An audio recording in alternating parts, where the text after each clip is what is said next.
Hi everyone, really excited to be here at the APPEC 2025, looking at the shipping and bunker conference. We had a really exciting day, all day this morning. The theme word really for this conference is really disruptions in trade. And what we are seeing is unprecedented in terms of disruptions that's occurring across consumer goods, containers, dry bulk, as well as liquid bulk.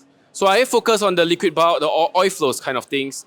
And really, we're seeing disruptions being unprecedented in terms of geography. It now spans globally. In terms of scale, in the sense that the magnitude of the impact is all larger than potentially up to 20 million barrels per day. And largely in terms of timeline, because we have been seeing disruptions really ever since the end of COVID, or really the start of the Russia-Ukraine war. And then we followed that up with tariffs, with sanctions, and then also now other issues on geopolitics that's coming in. So let me break it down a little for you guys in terms of where we see the major disruptions and coming in. So we start with, of course, the sanctions, which is by and large the biggest things that everyone is focused on. In particular, we're looking at ramp up in both the sanctions on Russian oil as well as Iranian oil. So if you add the two Russian origin crude as well as Iranian origin crude together, that comes up to about more than 5 million barrels per day of crude.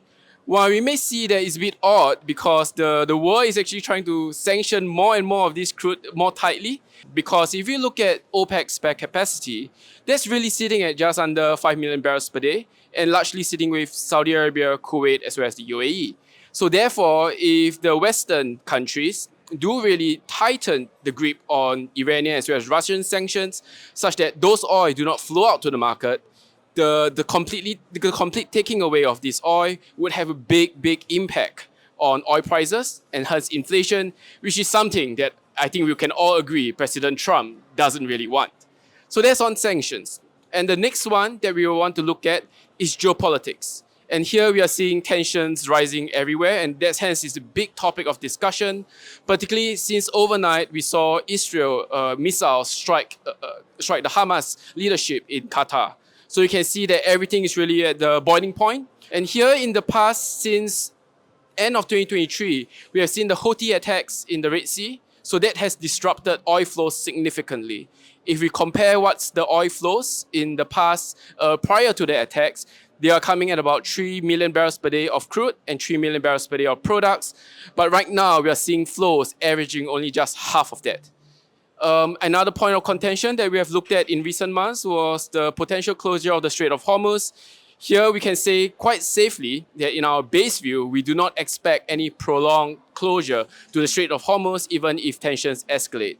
That's because Iran also has a vested interest to ensure that their own crude oil is able to flow out of the region so that they can secure energy revenues. Lastly, I think I want to close with regards to the potential disruptions from policies.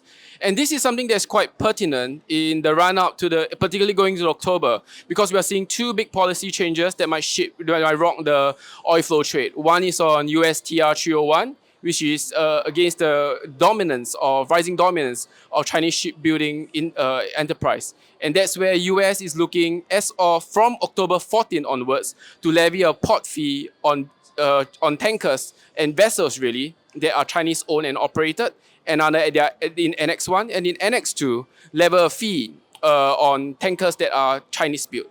In addition, I think here in the shipping industry, we are all eyes right now with regards to the future on the proceedings of IMO MPEC on October 17, where they will discuss and potentially agree on the net zero framework that will set the stage on what ship owners, ship builders, and ship charterers want to decide on the ship of the future.